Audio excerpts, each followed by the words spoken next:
Good morning and welcome to July's payroll update from MBKB. I'm Helen Hargreaves, I'm Head of Payroll Policy here at MBKB. I am recording this session so that it will be hosted on the MBKB website. The session should last around about 45 minutes or so. There'll be time for questions at the end, and Claire Bartlett, one of our MBKB tutors, is on the call, and she's going to be monitoring the chat box and reading out the questions to me at the end of the session. If at the end of the session you don't want to put your question in the chat box, you just want to ask it yourself, that's absolutely fine. As long as you know that we are recording the session and you're comfortable having your question spoken out loud, then that's absolutely fine. And with that, we'll make a start. So, payroll legislation update. The agenda for this morning is that first of all, I'm going to give you a recap on the 22-23 changes. But we're 3 months in now, so there's more that's happened since April, which was only 3 months ago. So we'll go through what's happened since April. There's been a real flurry of activity in Parliament, and we've had some new legislation that was passed just before Parliament shut up for the summer, so I'll talk about that. And then I just want to go over a couple of really quite significant areas that you need to be aware of, and the things that there are areas where people do even now make mistakes and they're not quite sure what they're supposed to do. So I just wanted to go through a couple of areas for you. One is for calculating holiday pay for people on term time, and one is calculating maternity pay if a pay rise has been awarded, because of course at the moment there's a lot of talk of pay rises going on because of the cost of living. So I'm just going to address those and then we'll have time for questions. So without more ado, let's get started. So the recap on what came in 22-23. We had 2 years of having COVID being the first slide on every presentation, so I couldn't stop now, but it is likely to be the last one really, because over the last 2 years we've had lots of easements that have affected payroll where there would have been a tax charge, something would have been considered to be a benefit in kind, and the government has put an easement in place to mean that that's not going to be the case. Or there's been easements when it comes to statutory sick pay recording and all that kind of thing. So what has changed? Well, the SSP rebate scheme, that disappeared and then had a comeback, but now it's disappeared and we think it's gone for good. So that was where small businesses were able to claim back up to 2 weeks SSP that they paid out to employees who had COVID related absence. So that ended on the 24th of March, and unless we have another lockdown or anything, then it's unlikely to return. Aligned with that, we also had the removal of waiting days for COVID related absence. So whereas normally you've got 3 waiting days and then we pay SSP from the 4th day, if someone was off for a COVID related reason, then we paid SSP from day 1. That stopped as of 24th of March as well, but not in Northern Ireland. So if you are a business who employs people, yes, in England, possibly in Scotland or Wales and Northern Ireland as well, if you're a UK-wide employer, then you need to know that the rules are different for Northern Ireland.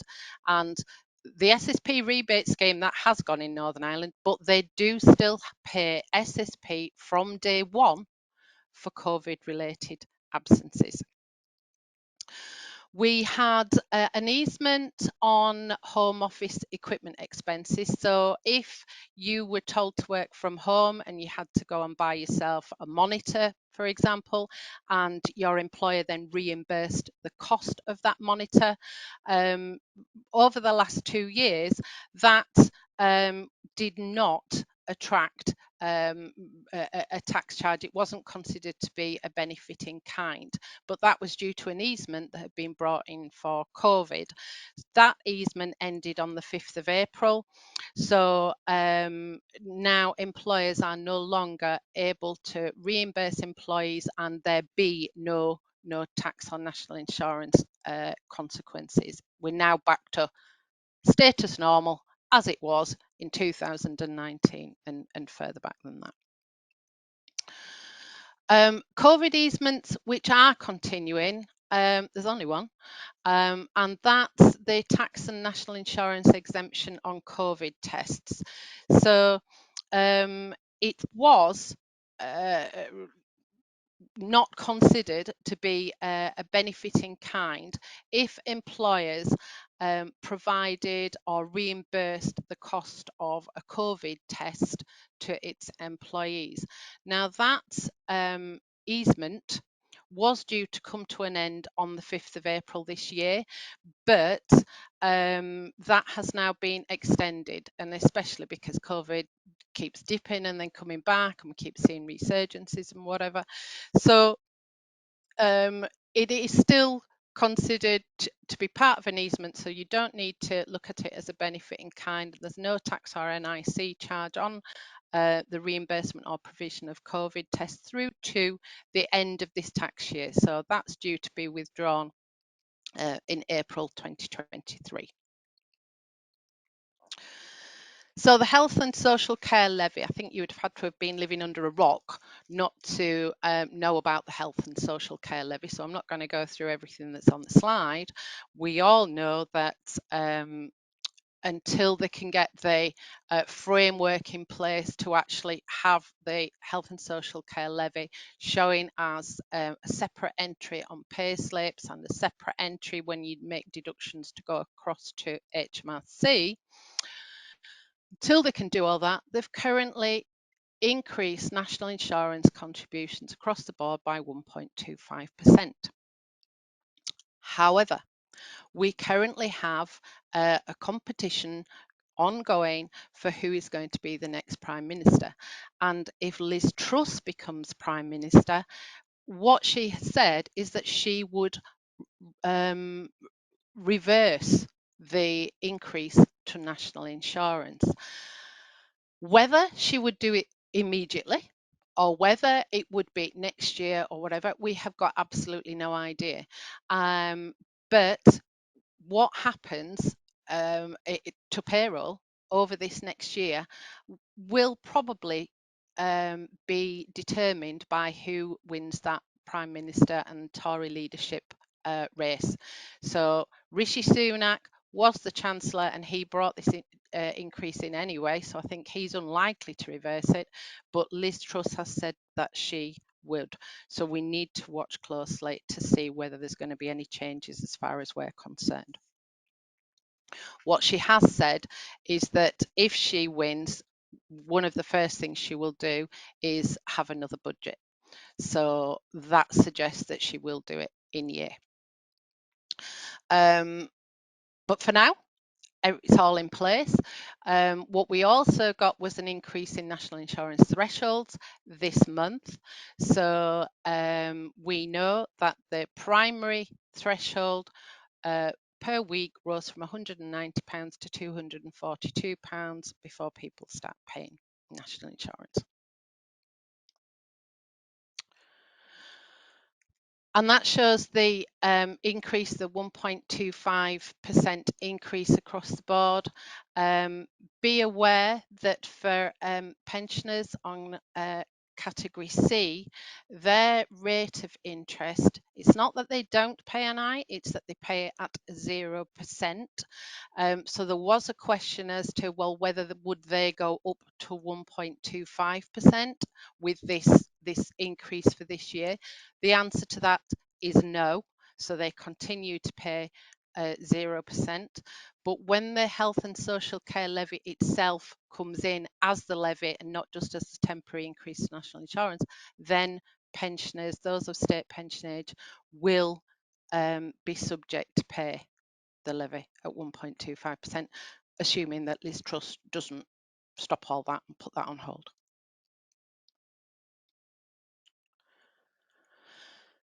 So I didn't tell you all that because I thought you didn't know it. Because if you didn't know about that increase to national insurance on the health and social care levy, then we have big problems. I knew that you would know that. But what is really important is that you check your payroll software. Make sure that your payroll software has correctly brought in those increases of 1.25%, and not just that it's brought in the increase, but that it is making those calculations correctly. Check that if you have any directors, it's changed the annual threshold for directors, so it's now 11,908. If your software hasn't correctly made those updates so that it is correctly calculating the change NI due to the change in primary threshold, it's not going to be the payroll software developer's fault. They're not the ones that are going to get into trouble with HMRC. It's the employer. So your employer relies on the payroll department to make sure that the payroll software that it's using is correct. And if you don't, then there could well be consequences. And I just want to talk to you about two high street names. I mean, they're names that we will all know, Asda and Next, and problems that they have encountered only this week. It's just been reported. Let me start off by saying now, payroll software is a wonderful thing. We would be in a whole world of pain if we didn't have payroll software to take the lion's share of all those calculations that we have to do. Payroll software developers themselves absolutely astound me with their knowledge and their ability to adapt their software to those changes, but they're not infallible. Payroll software, it's a tool that employers use to help them do the job, but that responsibility to perform calculations correctly always will lie with the employer and with that payroll department. It responsibility lays with the company, not the company providing the software. So if you might think, well, all I need to check, I've got my new software, all I need to check is that it's put now in 13.25% instead of 12%. That's the only thing that's changed. Everything else is normal. Years ago, when I worked at HMRC, I used to work in a team that provided basic software for employers to use to help them calculate their tax. And I used to work on the team that helped produce it, that helped test it. And if we spotted any errors at that testing stage, we would go back to the developer and say, oh, this is wrong, this needs changing. And to start with, we would just then go back and check that the change that we'd asked to be made, that had been changed, and we wouldn't look anywhere else. And then we used to get some nasty surprises. And the software developer themselves explained it to us as if you could imagine that you're in a supermarket and you're faced with a great big display of baked bean tins, and you spot one where the label's facing the wrong way, and so it's twisted around and it makes your display look horrible because you've got one can that's not facing the same way as everything else. So you want to turn that can round so that it faces the same way as everyone else. So you've got to take all the baked bean tins off the top of that pile till you can get to the one that's facing the wrong way, turn that one the right way, and then put all the baked bean cans back on top again. And the software developer said that is like developing payroll software, that you don't necessarily just change that one thing. You've got to lift off and take out other elements of those calculations till you can get to the bit that you want to change, and then you put it back again. Now, it may well be that software's moved on since then and that it's not quite as technical as that, but just make sure that you're aware that there might be other elements that you need to check, because if there is a problem, you could be in a world of pain.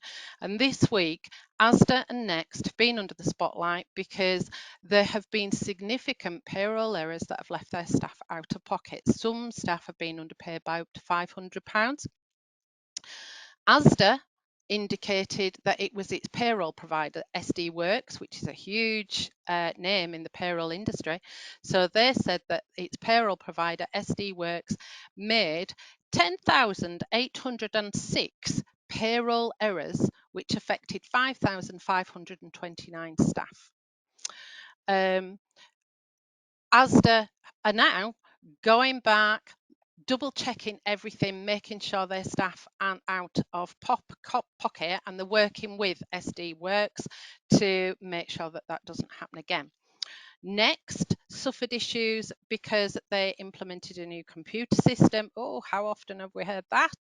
They've outsourced their payroll operations to Oracle, and then since February, they have also been having problems. So Next has been forced to assign a dedicated team to try and spot the errors and pay that missing money to workers every week. So as the cost of living crisis grips the country, it's essential that workers are paid accurately and on time. And yes, of course, mistakes happen, but these cases highlight the importance of robust processes, contingency planning for if things don't quite go according to plan. And I need you to use that as, as something for you to take back to your payroll teams. So what else changed this year? Statutory parental bereavement leave and pay. That has been in now for a couple of years, but there is a new bullet number 2. Statutory parental bereavement leave and pay became applicable in Northern Ireland as of this April. Now, at the moment, the rules in Northern Ireland mirror those in Great Britain, so all 4 home nations are doing the same, but the NI rules are likely to, in the future, allow for miscarriage earlier than 24 weeks. And if they do that, that will take them again out of alignment with the rest of the UK, and it might well be that they pay it from day one. But we will wait and see for that. But for now, at least you know that statutory bereavement leave and pay is now payable in Northern Ireland. So let's see what has happened since April. So for those of you that get my monthly newsletter, you'll have seen a couple of months ago that there was some corrected guidance for new starters if they gave you their P45 late.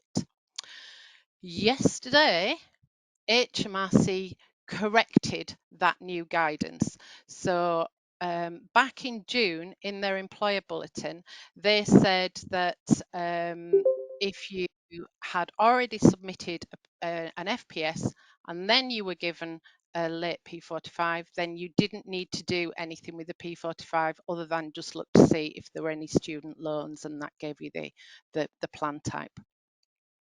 That guidance has now been reversed. So if you don't have a P45 when you want to start processing pay, then you would use the starter checklist and get the information off that. If you then get a P45, you would update your records using the details on the P45, but only if you've not received a tax code from HMRC. If HMRC has issued a tax code, you use that, you don't use the information on the P45. The actual only change that we were supposed to be told back in June is that you should always make sure that when you are submitting your first FPS for this particular employee, you should enter their correct address and postcode. That's the only change. So ignore what you saw in May's newsletter. No change. Carry on doing what you were doing. Fit notes. We've had a couple of changes to fit notes. The first change is that digital fit notes have been introduced. So it's no longer a case that you have to go and get a piece of paper signed by the doctor in your hot little hand to be able to hand over to your employer. Now they can do online fit notes. They can be completed and sent either digitally, or you could get a digital fit note that you then download, or the healthcare professional downloads and prints off a copy to hand to patients. So either is acceptable, and they're running side by side for the time being. So it might be that you actually get a real paper one, or it might be that you get one of the digital ones. Either is fine. But from the 1st of July, they've extended the range of medical professionals that can provide you with a fit note. So as well as your usual GPs and hospitals and whatever, it's now been extended to include occupational therapists, physiotherapists, nurses, and even pharmacists, which might be one that might catch you out and be a curveball, but that is also absolutely fine. So you need to make sure that you liaise with HR and with the managers so that everybody knows what is acceptable as far as a fit note is concerned. Just a little bit of HMRC news here. HMRC has increased the interest rate that it will charge you for paying late. So it has gone up from 0.75% to 1%. I need to tell you now, this is not a level playing field. So HMRC do not pay interest, i.e. they owe you money and they are making a repayment to you and they've had it a while, so they give you interest. They do not pay interest out at the same rate as interest that they charge you for paying late. So the repayment interest rate, the rate that they will add on to any repayment that they're giving you, remains at 0.5%. So they're charging it now at 1%, but they're only paying it at 0.5%. We're now 15 months into the off payroll working, or IR35 rules in the private sector. For the first 12 months, HMRC said that they would have a light touch approach to penalties. So if an employer had been trying to do it right, they've made a mistake, but their intentions were good and they were doing the best, and they made a mistake, then HMRC would not charge a penalty. That has now ended. That ended in April, and so now if you don't operate the off payroll rules correctly, whether it's a genuine mistake or not, you are likely to receive a penalty. And finally, I just want to mention about pay-as-you-earn settlement agreements.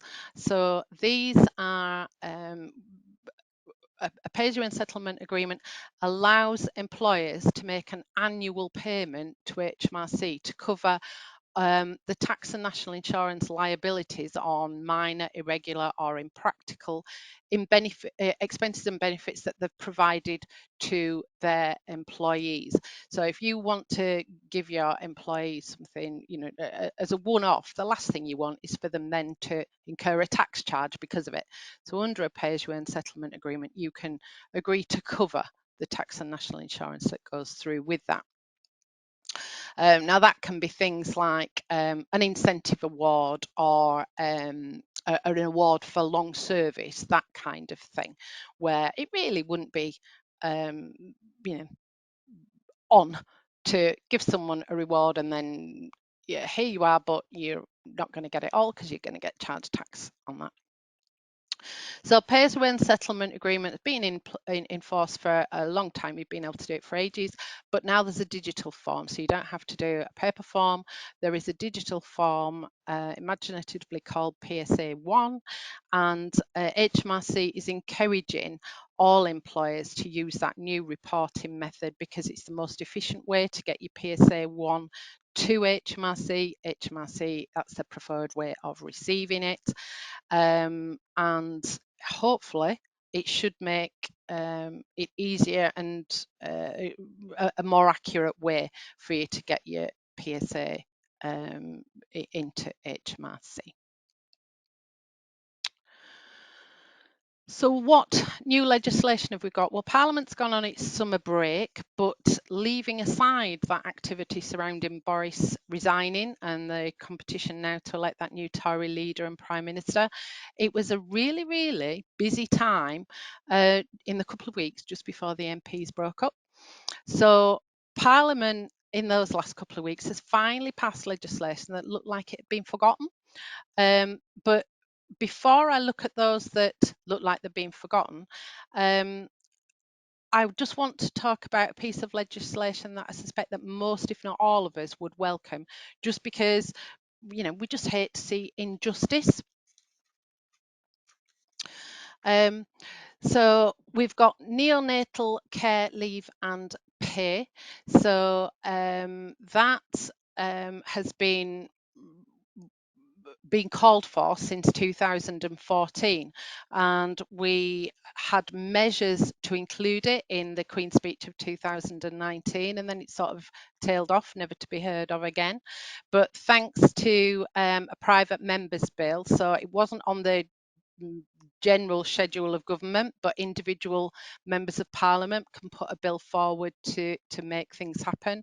So an SNP MP called Stuart MacDonald managed to get a bill passed through Parliament that will bring in neonatal care leave and pay available to employees for day one, so that if their baby is in a neonatal unit, and sometimes they can be in there for weeks and weeks and weeks, by which time their entitlement to maternity leave might well have even nearly ended, so they can have neonatal leave and pay.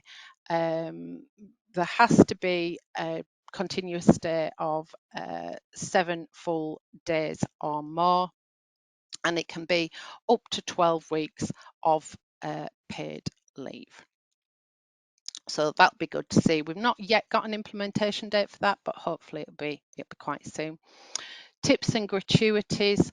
If you go to a restaurant and you leave a tip, especially if you leave it on your card, which is so much more common these days because since COVID, most restaurants don't even take cash anymore.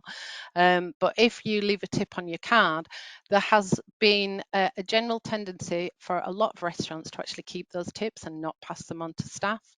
And so now this bill, again, another private members bill, because it sort of fell off the government radar, but a private members bill this time, a Conservative MP called Dean Russell, he supported this. And so now it is illegal, or will be illegal, for employers to keep the tips, and employees now have the right to get to see their employer's track record on how employers share tips out. Just remember though that if tips do go to staff, then it's possible that there might be tax and national insurance implications. It depends how the tips are distributed. So there could be additional work for payroll there, depending on how it works. So this is the one that ends the injustice that we all saw earlier in the year. I think there were few of us in the country who weren't outraged when P&O Ferries ordered its ships back to port and dismissed nearly 800 employees, replacing them with temporary crew from an agency. So the Prime Minister said that he would take action, and this is one that didn't drop off the radar. They did take action fairly quickly. So this legislation is now in. It's the Seafarers Wages Bill, and essentially what it means is that seafarers get paid at least equivalent to the UK national minimum wage. Previously, there was a loophole which meant that seafarers who were working on vessels that regularly served UK ports but were in and out and were often in international waters, that they weren't entitled to the UK national minimum wage the same as everybody else. So this bill closes that loophole. It went to the House of Lords on the 6th of July. got through there, but it gets discussed by the House of Lords Committee on the 15th of September. So I've no doubt that that will be introduced very quickly after that. So not in yet, but well on its way. But in contradiction to that, in some ways, because we're all outraged that the employer replaced its permanent staff with agency workers, this next piece of legislation is much more controversial, and it's set against the backdrop of the current summer of discontent, as it's being labelled. So this piece of legislation is described as perhaps removing workers' rights. So the right to take industrial action or the right to strike, workers will still have that right to strike, but public services such as education, transport and healthcare, the employers then have the right to replace striking staff with agency workers to make sure that shifts are covered. Now, if you're one of those that can't get somewhere important on the train, maybe you've got an important hospital appointment or something and you can't get there, then you would want it to be covered by somebody else. But at the same time, there is talk that it then removes the workers' right to strike because the impact will be dulled, if you like. So this law has already come in. It came in on the 21st of July. So businesses can now seek skilled agency workers to fill vital staffing gaps caused by industrial strike action. So that's something else that you need to know. Data protection. So data protection is something that we all live and breathe in payroll because of the information that we deal with. And for apprentices on your apprenticeship, data protection just form a decent chunk of your learning.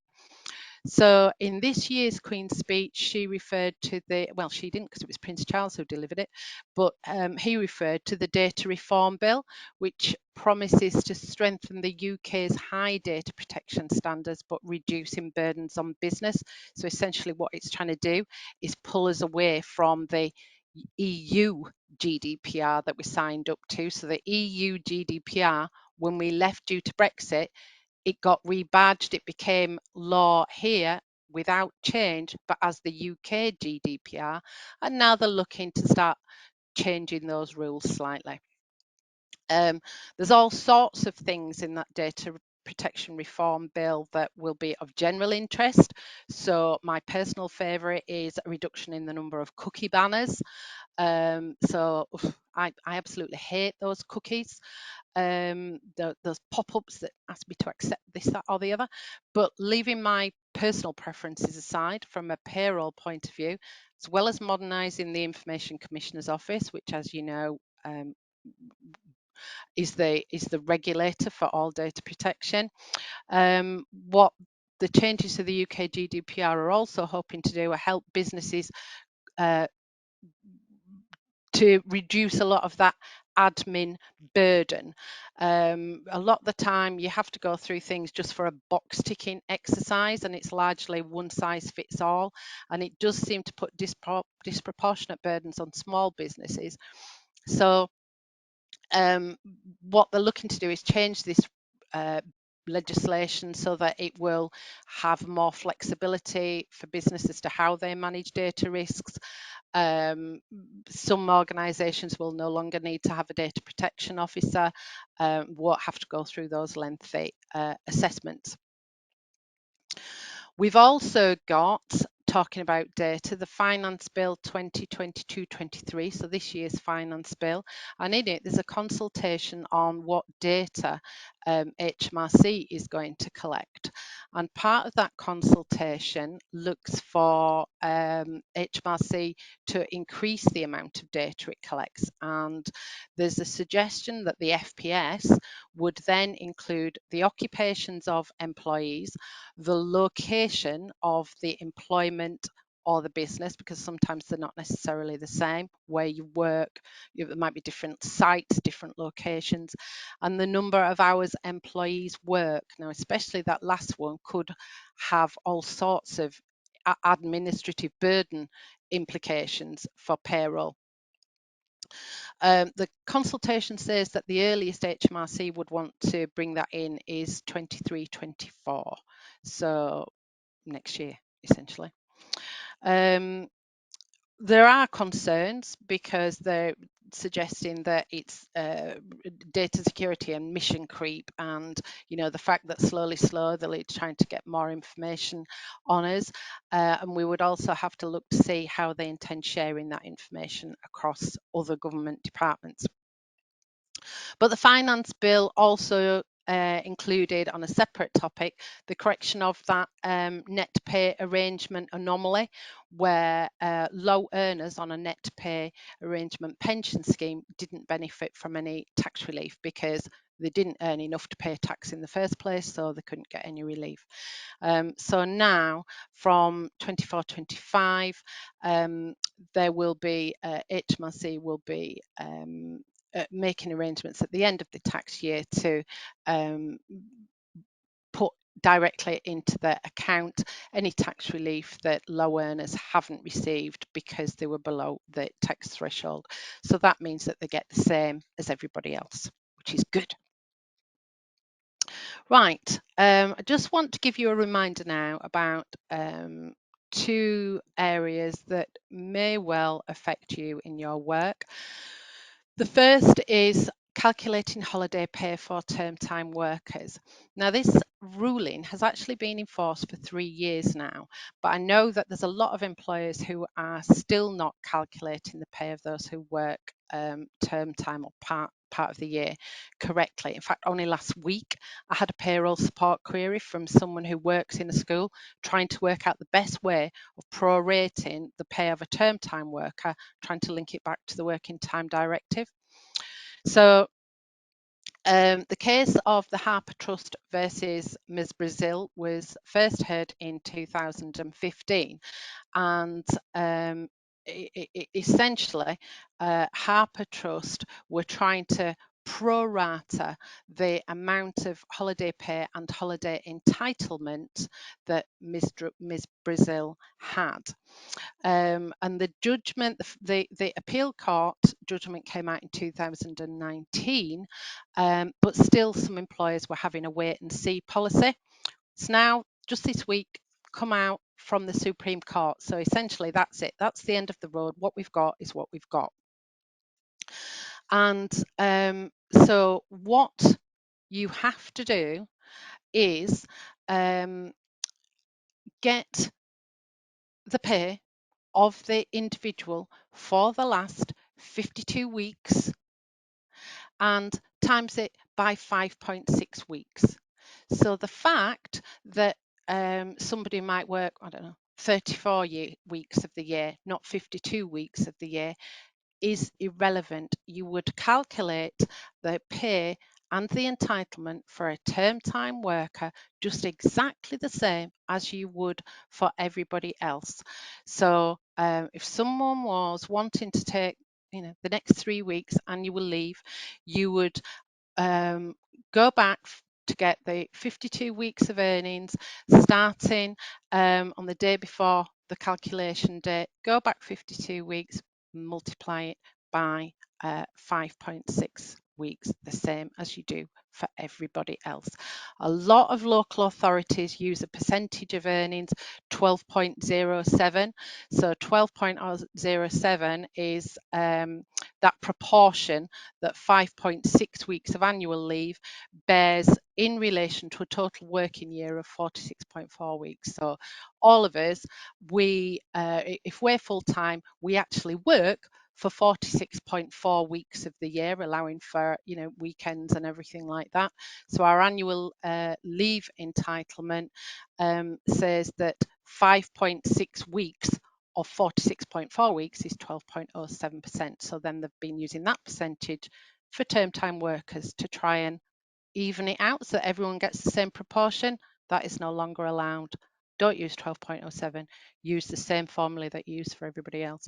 And I've included the web link on there because there is specific examples in that guidance of how to calculate annual leave for somebody on term time. And the last one that I want to talk to you about is calculating SMP after a pay rise, because we know the cost of living soaring. Pay rise is really high profile right now. That's why everybody's striking, because they want a bigger pay rise. When you calculate any pay rise, you must also remember to go and look to see for those who are on maternity leave or about to go on to maternity leave, and have a look at whether you need to recalculate it. And like holiday pay that we've just been talking about before, which isn't really intuitive, it sort of doesn't quite make sense to us, well, neither does this one. I'm talking about Alabaster. So Alabaster still strikes fear into a lot of payroll people's heart. Alabaster was actually a person, it was Michelle Alabaster, and she took a claim against Barclays Bank to say that her maternity pay should be recalculated because she was due a pay rise.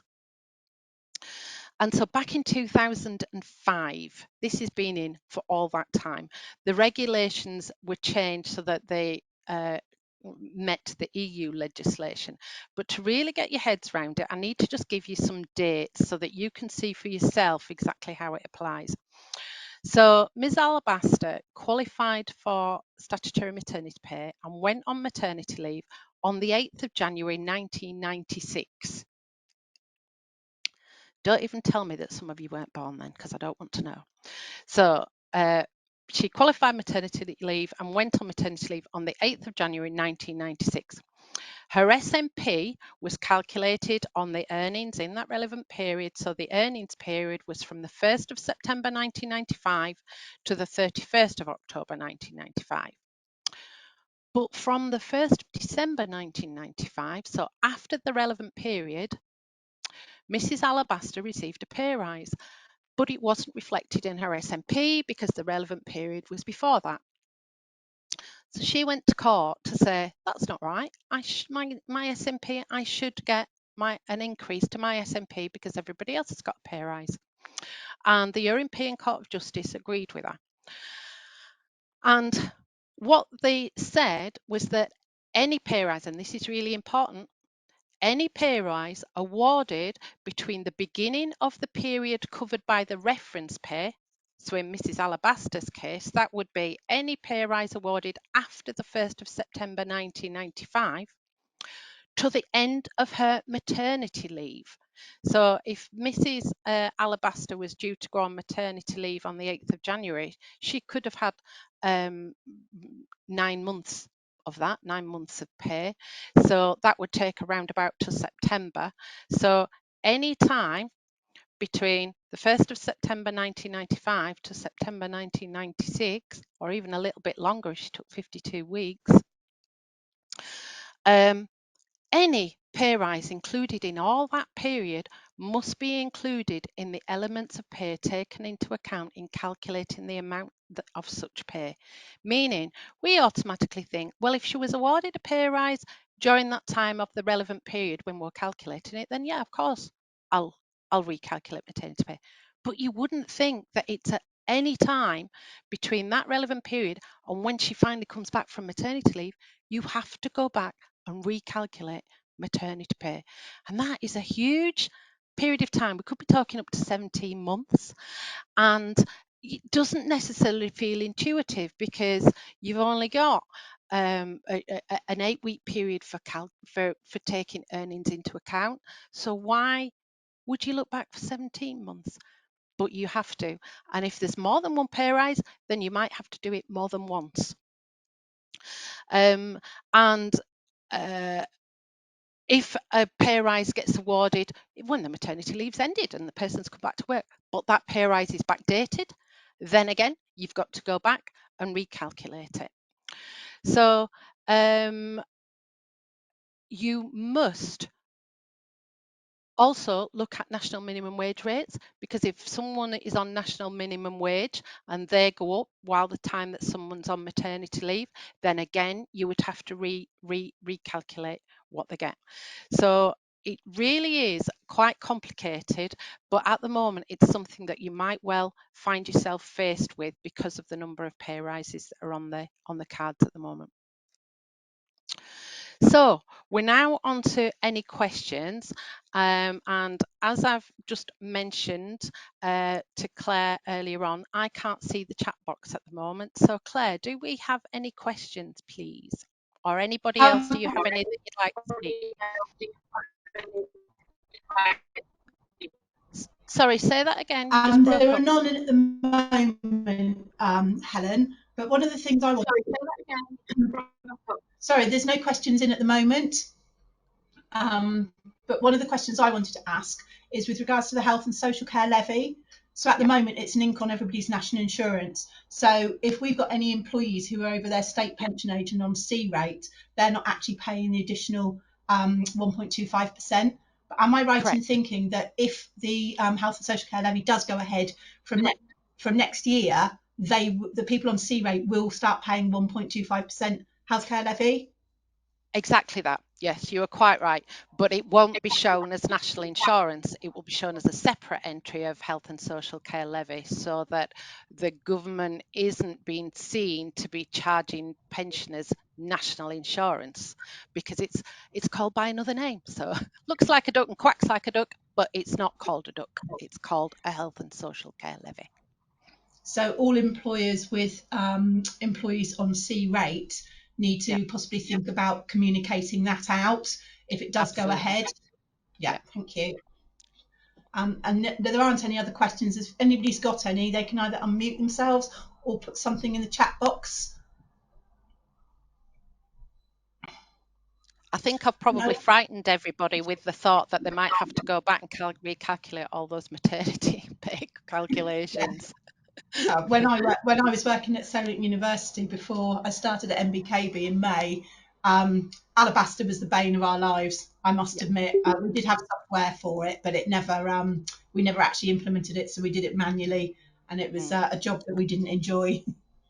No, no, I can well imagine. And poor Mrs. Alabaster, in her defence, I don't think that's ever what she intended. What she got was not actually what she asked for. But it's still resounding with us 17 years later. So, if we don't have any questions, I'd like to thank you all for joining me this morning. I hope that you found it useful. Make sure that you put it down on your CPD, and the webinar, or this webinar will be available on the MBKB website in the payroll resources section, as I mentioned to you earlier on. For now, then, with no more questions, I'd like to wish you all a really good Friday. Enjoy the rest of your day and have a great weekend, and take care. Thank you very much.